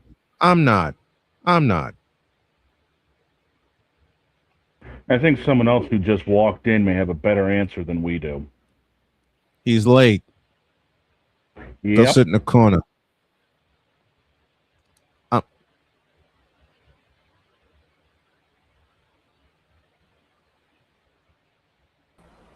Mexico Why got are you out. getting depressed? La Raza lost. L3 lost. We lost. Okay. England. Final was 3-2. Ouch. Yeah, that game. England spent the majority of the game with 10 players, and Mexico still lost. Because we couldn't keep our composure. It would have been 2-2 going into full time had we not given up that penalty. Oops. But what's the thing you think I have the answer for? We How don't. the hell- how the we hell did don't. that red card get Stop. rescinded? Stop. I got nothing. The red card was rescinded because of public outcry. That's the only reason it was rescinded. Because the public got mad enough about the red card that FIFA was like, oh, we f***ed up, and rescinded the red card. We sure it was just the public? Do you think something else bigger happened? I'm pretty sure it's within FIFA and majority of the public, but there had to be something within FIFA that happened that ended up making that decision happen. To be fair, it was a BS red card, but I don't know. Okay. But England is going to be without one of their forwards due to a red card as well, as he was sent off at some point within the 70th minute, I believe. It was sometime in the second half. Kicked one of the Mexico players right in the shins, so he was immediately sent off. Ouch. Ouch. Yeah. Right in the shin bone. But yeah, Please FIFA stop. usually rescinds red cards if they get enough public outcry, and they got plenty with this Okay. one. I mean, Okay. Well, of course that's they'll why make a detailed explanation. And, oh, this happened, and comparing it to other incidents and yada yada yada. They're gonna make that excuse, but in general, it's usually because public outcry. They've rescinded red cards in the past due to public outcry, and they always make the same. They always make the same statement of, "Oh, well, looking at past incidents and the punishments they got for that, we've decided to rescind the red card and yada yada yada." Oh, so people spoke up. Plenty of people. I don't know if you saw the news articles the day after the game. Thousands of news articles talking about how it was a BS red card, how nobody thought the red card should have been a red card, and how everyone was comparing, the fact that Messi can kick somebody in the shins and get a yellow card, but Balogun accidentally steps on somebody's back heel and he gets a red card. So people want to protect their goal. Also, FIFA wants to protect their golden boy, Messi. They want to protect to get him against the outcries of people saying, well, if Messi did it, it wouldn't have been a red card. Lionel Messi, FIFA's answer to LeBron James. Listen, I love Messi. I genuinely do love Lionel Messi. I think he's one of the greatest of all time. But in FIFA tournaments, I could take him or leave him.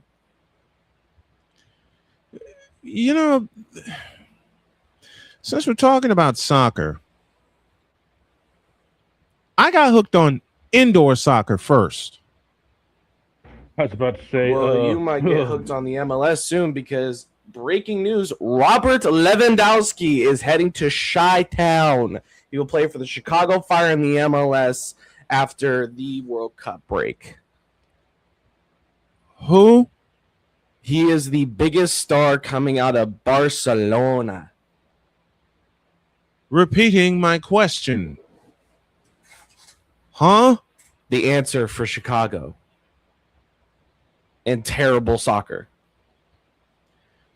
Look, I got hooked on indoor soccer, and we had the Chicago Sting for 20 years. Okay? I've seen my share of terrible soccer. We got our Kansas City Comets. Don't worry. I've seen my share of horrible soccer. The Cleveland Force, if that tells you anything. New England Revolution, anyone?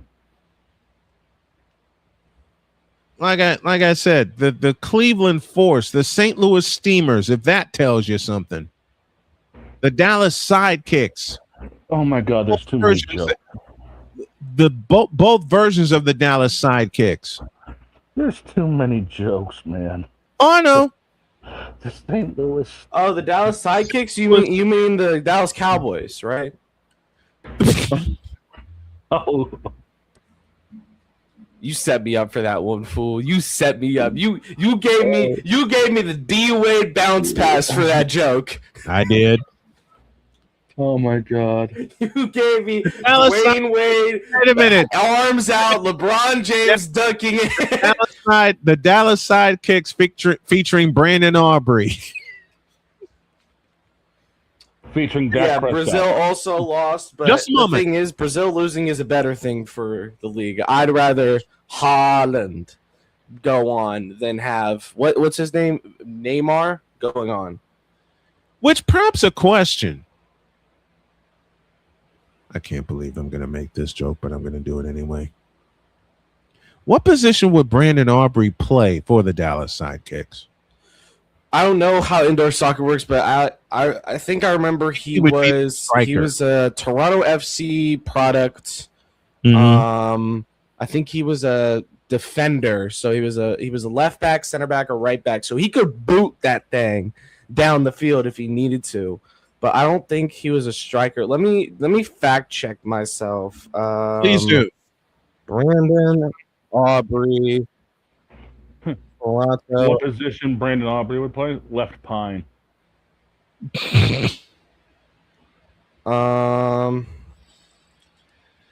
Let's take a look. Content. He was a defender. I am correct. Okay, cool. That tells you how much I know about my football. What position would you play? I'm a center defensive midfielder, honestly. I'm down in the center. I'm the second line of defense before the 4 guys, the 4, 3, or 5 guys behind me. Mm-hmm. It really just depends. I can't be an attacker. I can't kick that ball in the net to save my life. So I'm gonna be a center defensive midfielder. I know where I'd be. In the booth calling the game?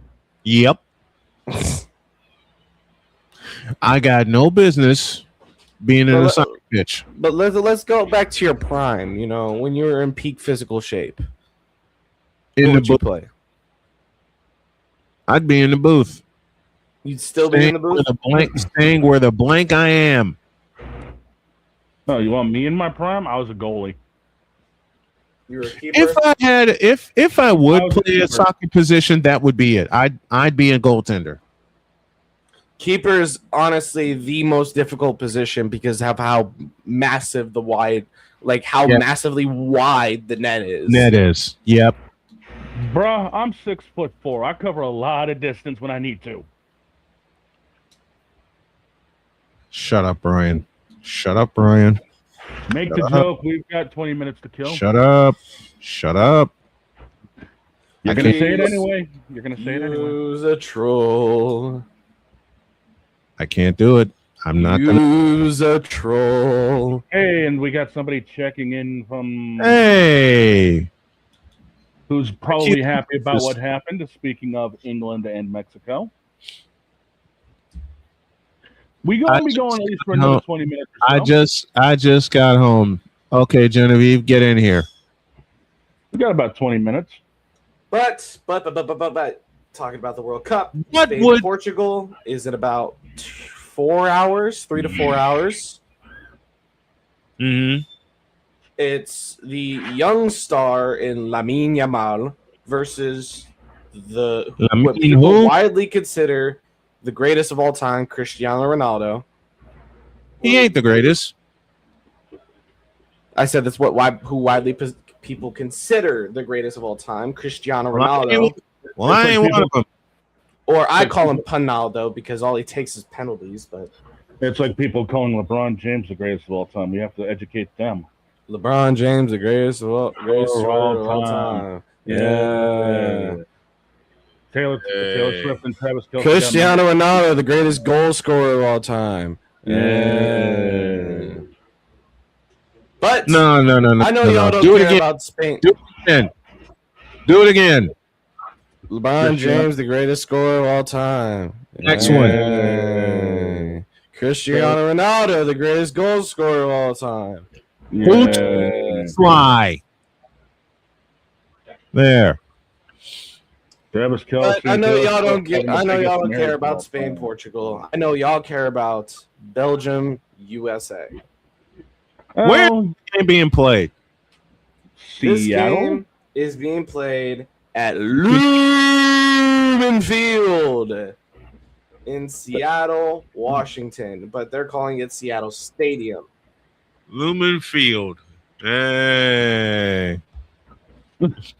Jen says, if you ask me, the modern day legends currently playing for England, I think I know who he's talking about. Modern day legend? I wouldn't call Harry Kane a modern day legend over Cristiano Ronaldo, Lionel Messi, or Neymar. Oh, we're about to have a fight. Speaking of fight, I know exactly what we can do. While we wait for the Empress to get here, there's a fight that I need to have. With who? Dear Emmanuel Acho, your ass is mine when we get back.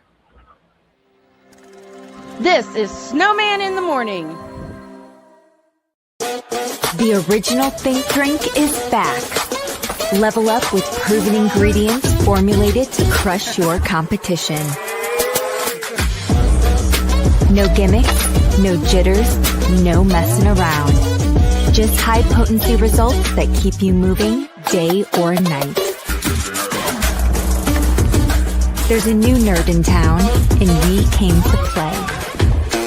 Nerd Focus. Smarter than energy. Here's an important message from the Diabetes Solution Center. Do you like pricking your fingers to test your blood sugar levels? No one does, but it's important to maintain your health. And now, by wearing a small remote device called a continuous glucose monitor, or CGM, you don't need to prick your fingers anymore. It's easy to use and helps you make more accurate diabetes treatment decisions. If you are testing your blood sugar 3 or more times daily, injecting insulin, or using an insulin pump, call the Diabetes Solution Center right now. And if you have Medicare or most major insurance coverage, you may be able to get a new CGM at little to no out-of-pocket cost. Shipping is free, and we'll even bill your insurance company for you. If you are testing your blood sugar 3 or more times daily, injecting insulin, or using an insulin pump, call the Diabetes Solution Center right now to learn how to end the painful finger sticks and get your own continuous glucose monitor, or CGM, at little to no out-of-pocket cost.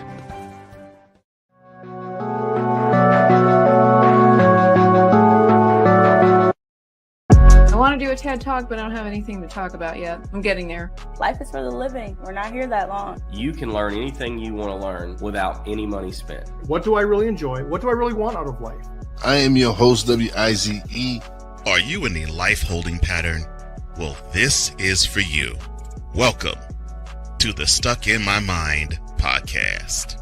Live every Monday, Tuesday, and Wednesday at 4 p.m. Central.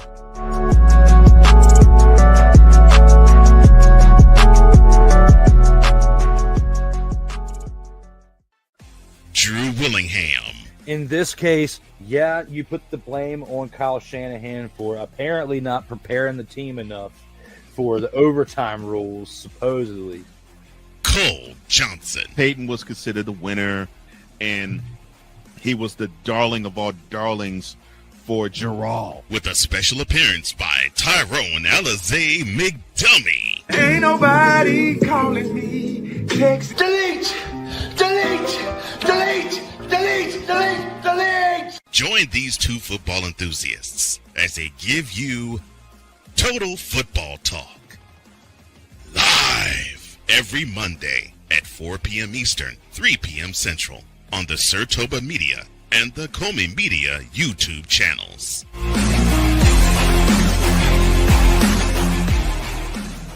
Cause we take this job so serious. I'm sorry, what are these things called? Spices? Spices, thank you. My brain went bleh. What in the all types of blue hell? This is Snowman in the Morning.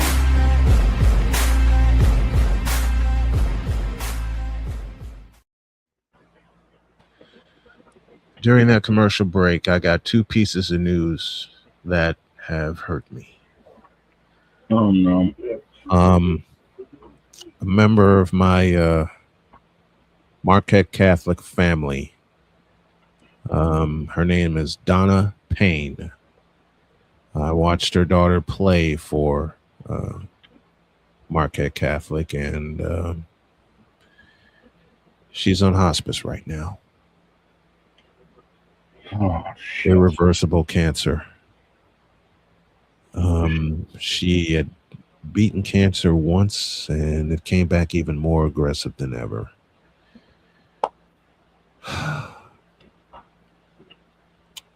And from what George has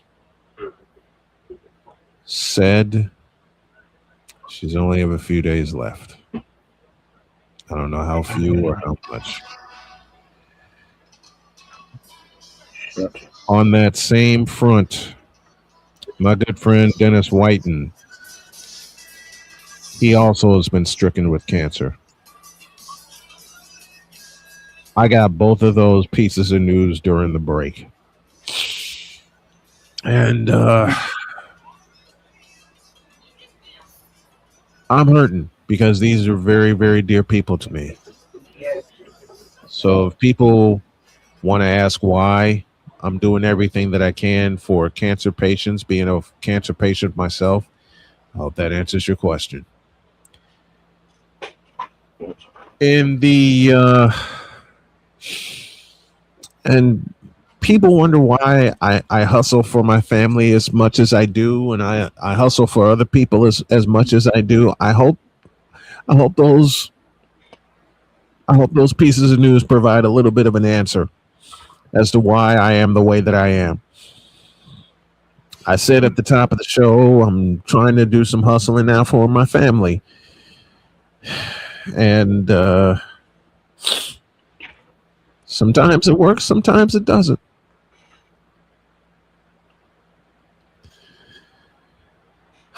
As many of you guys know, I lost both my parents to cancer.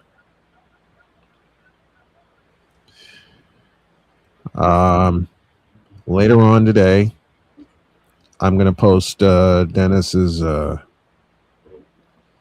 GoFundMe so he can get some help. I know I still need help, but I want to help others too.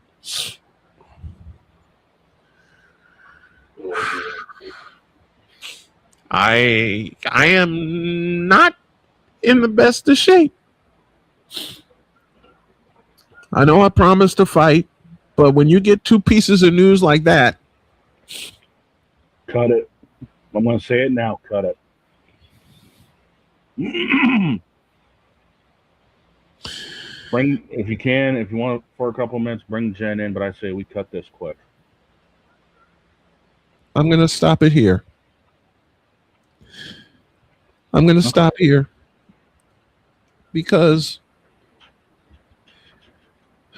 when you go up against that word, when you go up against that, even though I'm the one who's beaten it and one of many who have, it hurts to see someone else go through it. Yeah. And to find out, look, George and I have had many a playful sports argument, but if there's one thing I will not argue, it's family. And to find out that he's losing his wife breaks my heart. To find out that another friend of mine that I've done games with and for, to find out he's fighting it, breaks my heart. Yeah. And again, I saw Donna's daughter play for Marquette Catholic in the year they went as far as they did when I covered them, which was 2016. Yeah. Yeah. I have this for right now. I'll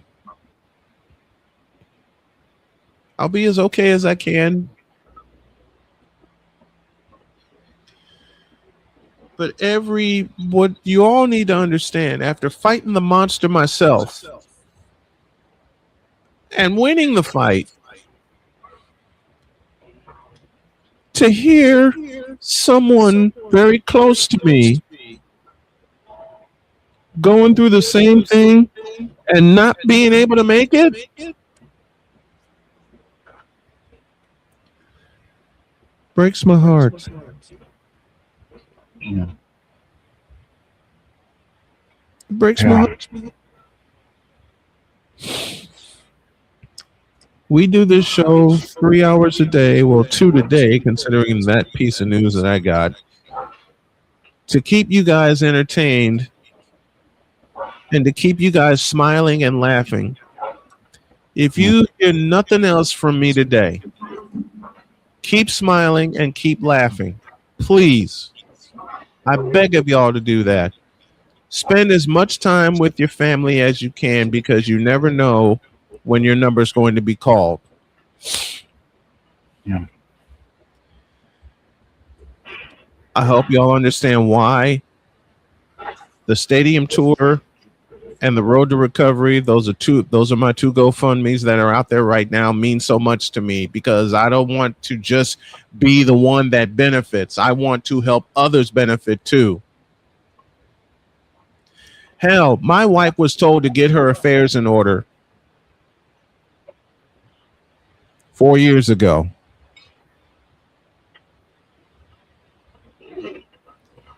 Am I glad I'm still around here kicking? You better believe it.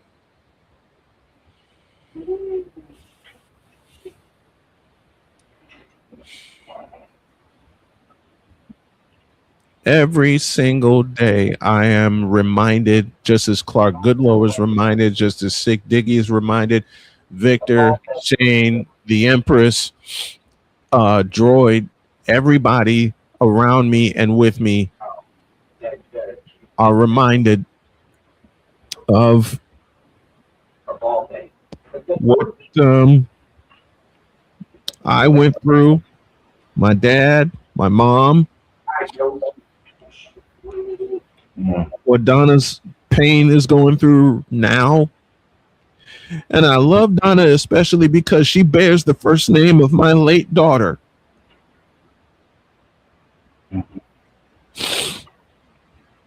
And Donna didn't even make it to 3. She was 2 when she passed. So Donna Payne, we love you dearly. George, we love you, brother. I personally know the fight that you're going through. Both sides of it. I was about to say, unfortunately, it makes 2 of us because it's still fresh in my head what happened with my dad 4 years ago. Losing him to stage 4 melanoma. And to this day, you know, I still can't watch a doggone NASCAR race without choking up a little bit thinking of my dad. You with NASCAR, me with baseball.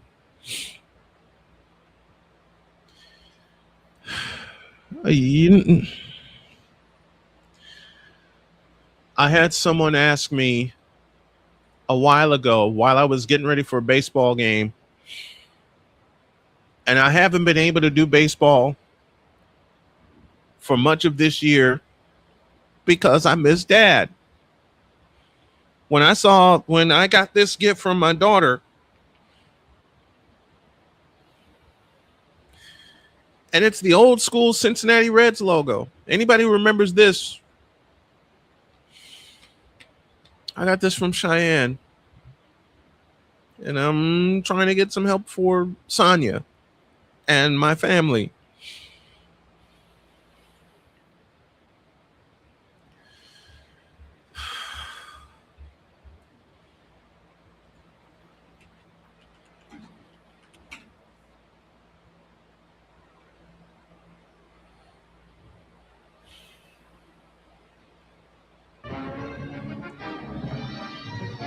Anybody wonder why whenever I do baseball that I have the Major League Baseball theme on NBC playing as my warm-up?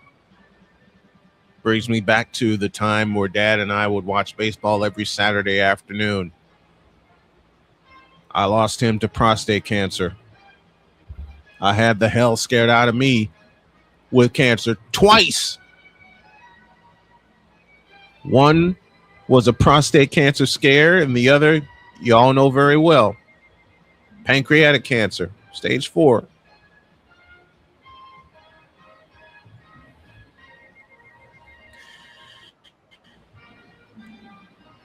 I'll say it again. To know that someone very close to me is having a family member that's going through cancer and won't be able to win the fight.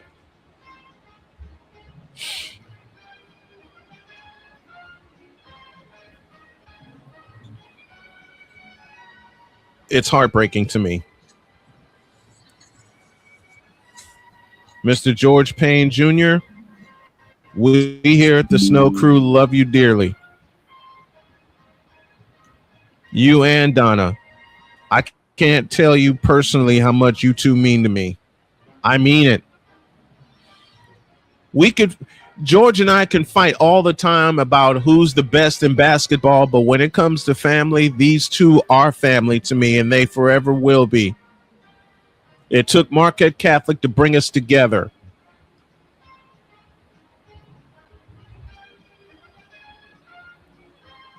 And I know how vibrant Donna was, and I can't believe I'm saying was because she can't talk or walk right now. It's devastating. Yes.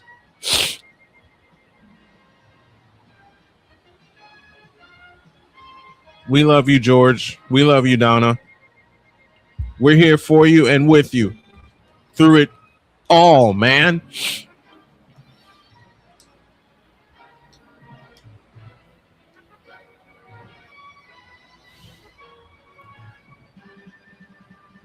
I'm going to leave you with the Major League Baseball theme on NBC circa 1985. Because if there's something that tied my family together, it was baseball before I lost Dad.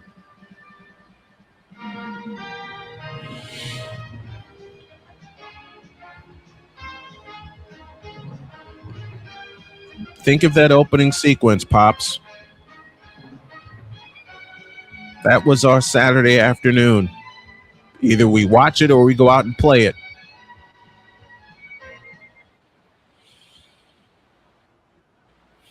Doesn't matter what teams we're on. The Cubs, the Mets, the Reds, the White Sox, the Tigers.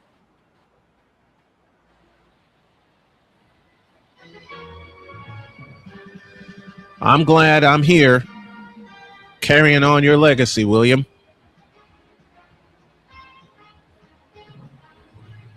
I'm getting healthier every day. But to those who may not make it or won't be able to make it, I'm still going to be right here fighting along with you.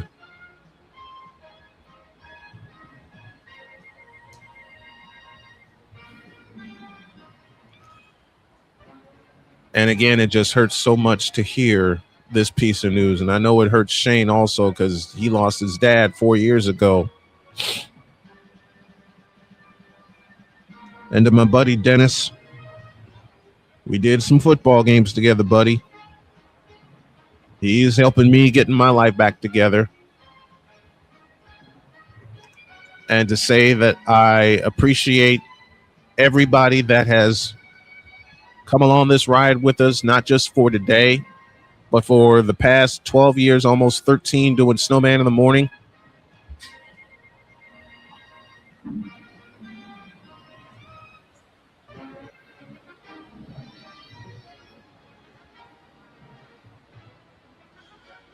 And Bruce Marmee, a part of the Snow Crew. I'm writing down every piece of advice that I see here in front of me.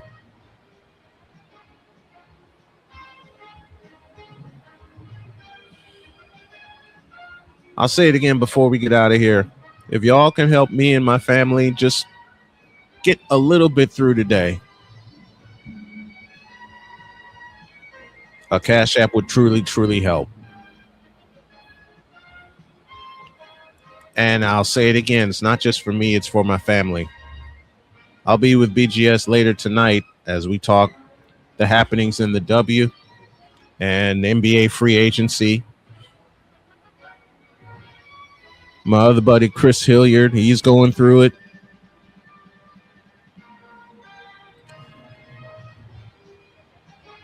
And we'll be here tomorrow. I'm going to have a fight with Emmanuel Acho tomorrow, but today, the end of today is for whatever. The end of today is for any and everybody that goes through something like this. Bruce, thanks for that super chat, by the way. Thanks, Bruce.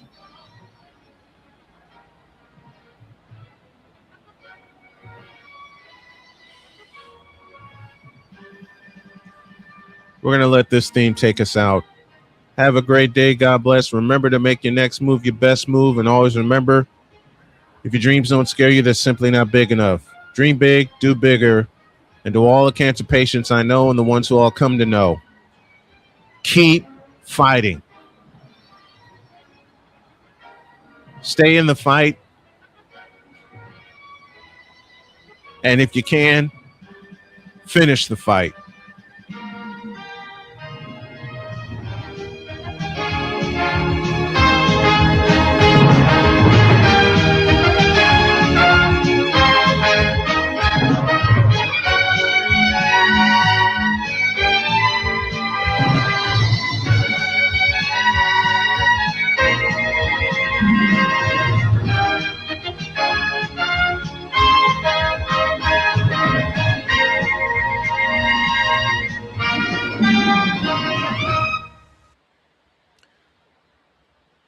We love you. See you tomorrow.